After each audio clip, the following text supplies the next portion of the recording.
गोपाळकृष्ण गोखले महाविद्यालय, मराठी विभाग, BA भाग 3, पेपर नंबर 7, साहित्य विचार या वर्गामध्ये मी आपणा सर्वांचे सहर्ष स्वागत करते। गेल्या व्हिडिओमध्ये आपण साहित्याचे स्वरूप, साहित्याच्या काही व्याख्या अभ्यासलेल्या होत्या।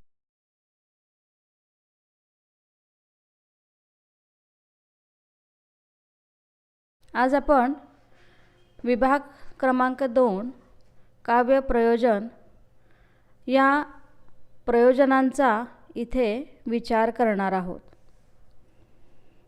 आपणा सर्वांना माहीतच आहे की जगातील प्रत्येक वस्तूच्या निर्मितीचे काही ना काही कारण असतेच। ज्या कारणासाठी त्या वस्तूची निर्मिती करण्यात येते तिला त्या वस्तूचे प्रयोजन असे म्हटले जाते।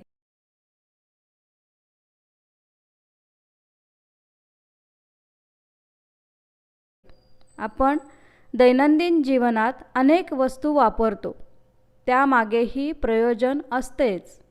मनुष्याच्या प्रत्येक कृतीमागे कोणते ना कोणते प्रयोजन असतेच असते। म्हणजेच विशिष्ट हेतुपूर्वक केलेल्या कार्याला प्रयोजन असे म्हणता येऊ शकेल। मानवाची प्रत्येक कृती ही सहेतुक असते। मग साहित्यासारखी गोष्ट त्याला अपवाद कशी राहील? लेखक का लिहितो? त्याच्या लेखनामागे कोणता हेतू असतो? आणि वाचक तरी ते का वाचतो?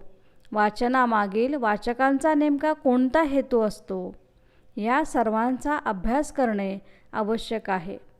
या सर्वांचा अभ्यास म्हणजेच काव्य प्रयोजनांचा अभ्यास होय। आता आपण नेमकं प्रयोजन म्हणजे काय ते थोडक्यात बघूया। कोणत्याही कलेचे जे स्वरूप असते त्या अनुरोधाने त्या कलेचे प्रयोजन ठरत असते। हीच गोष्ट काव्याच्या बाबतीतही असते। काव्याचे स्वरूप आणि प्रयोजन या दोन्ही गोष्टी परस्परावलंबी असतात। वस्तुतः कलेचे प्रयोजन कोणते आहे हे कला निर्माण करणाऱ्या कलावंताने सांगावयाचे असते, परंतु अनेकदा असे घडत नाही। काही मोठे साहित्यिक आपण लेखन निर्हेतुक केले किंवा मला वाटले म्हणून लिहिले, माझ्या आनंदासाठी लिहिले असे सांगतात।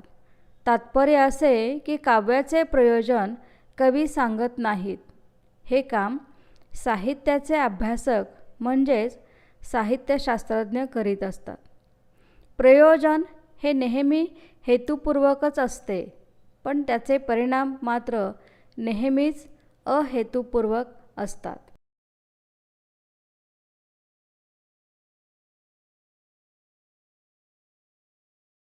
आता आपण प्रयोजन आणि परिणाम याच्यातील फरक जर लक्षात घ्यायचा म्हटला तर असे म्हणता येईल की प्रयोजन आणि परिणाम यातील फरक लक्षात घेतला की एक गोष्ट लक्षात येते, ती म्हणजे प्रयोजन हे काहीतरी हेतू लक्षात ठेवून केलेले असते, हेतुपूर्वक असते, पण त्याचे परिणाम मात्र नेहमीच अहेतुपूर्वक असतात। एखाद्या प्रयोजनाने प्रवृत्त होऊन जर कलावंताने कलाकृती निर्माण केल्या तरी त्या फार मोठ्या परिणामकारक होतीलच असे मात्र त्यांना सांगता येत नाही। म्हणजे एखाद्या गोष्टीचे नियोजन करणे हे आपल्या हाती असते, परंतु त्याचा परिणाम आपण म्हणू त्याप्रमाणेच होईल हे कोणालाही सांगता येत नाही। म्हणजेच प्रयोजन हे अगोदर असते आणि परिणाम हा नंतरचा भाग असतो। उदाहरणार्थ अन्नग्रहणाचे मुख्य प्रयोजन जीवित रक्षण किंवा भूक भागविणे हे असते आणि ते हेतुपूर्वक असते, परंतु या प्रयोजनाच्या साध्यतेबरोबरच आणखीनही काही परिणाम अन्न घेतल्यामुळे साधता येतात। अर्थात काव्याचे प्रयोजन खरोखर कशाला म्हणायचे तर ते उद्दिष्ट म्हणून नेहमीच डोळ्यापुढे असले पाहिजे, काही निमित्ताने प्राप्त झालेले असता कामा नये।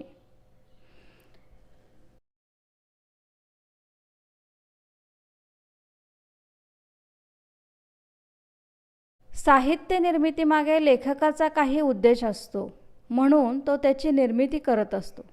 तद्वतच वाचकाचाही साहित्याशी काही एक संबंध असतो.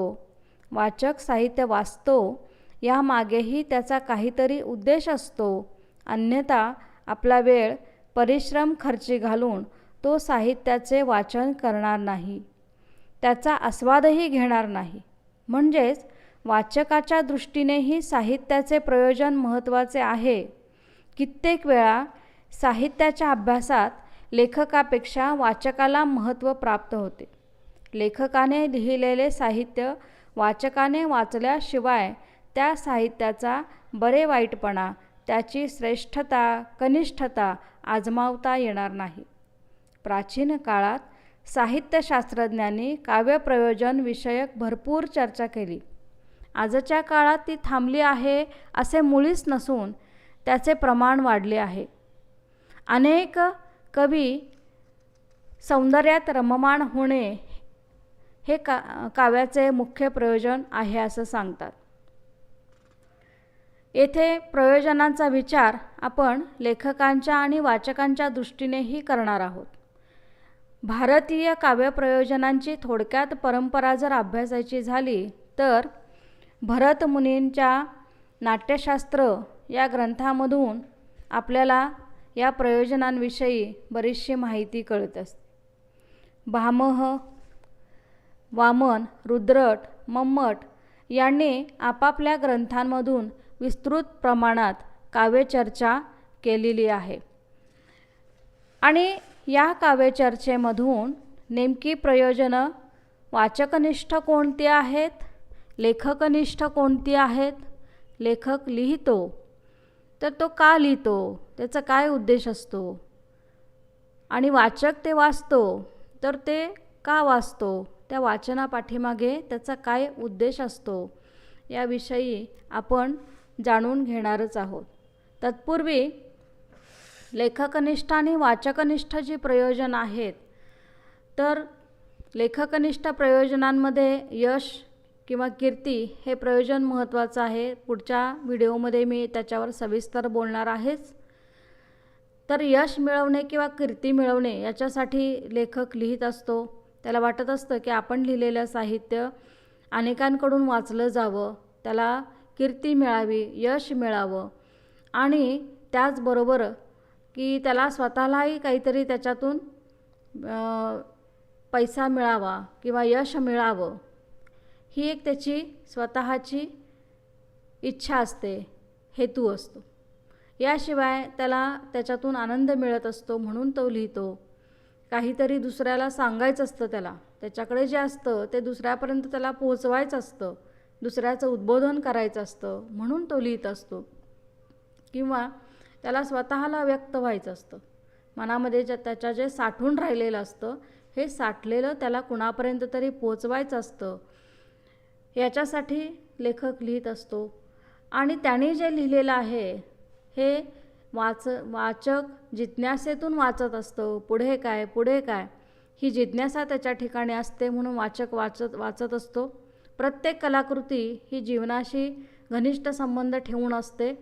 त्यातून जीवनानुभव व्यक्त झालेला असतो, जीवनानुभूती त्याच्यातून मिळत असते. त्यामुळे लेखक आणि वाचक दोघेही या दृष्टिकोनातून हे साहित्य लिहित आणि वाचत असतात.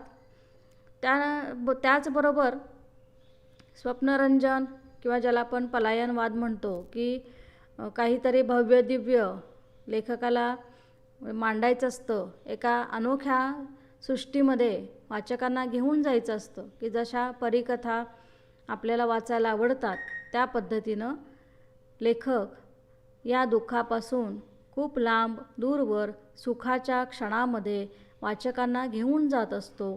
आणि ती एक स्वप्ननगरी वाचकांसमोर तो उभी करत असतो, की जेणेकरून समाजातल्या दैनंदिन जीवनामधून दुःखामधून काही काळ का असेना साहित्य आपल्याला आनंद देत असतं. कथा, कविता, नाटक हे जे काही साहित्याचे सगळे प्रकार आहेत, या सगळ्या प्रकारांमधून काही ना काही ज्ञान आपल्याला मिळत असतंच. त्याच पद्धतीनं एक आत्मिक आनंद आपल्याला मिळत असतो. इथे करुण रसपूर्ण असणारं साहित्यसुद्धा तेवढ्याच आवडीनं वाचलं जातं. हे मुद्दाम मला नमूद करावंसं वाटेल. पुढच्या तासाला आपण याच्यातला साहित्याची नेमकी प्रयोजनं अभ्यासणार आहोत. ही प्रयोजनं नेमकी काय आहेत आणि त्या प्रयोजनांमधून वाचकाला आणि लेखकाला कशा पद्धतीनं आनंद मिळत असतो याविषयी सविस्तर चर्चा आपण पुढच्या व्हिडिओमध्ये करणार आहोत. आपण पुढच्या व्हिडिओमध्ये भेटूया. या व्हिडिओमध्ये इतकंच. धन्यवाद.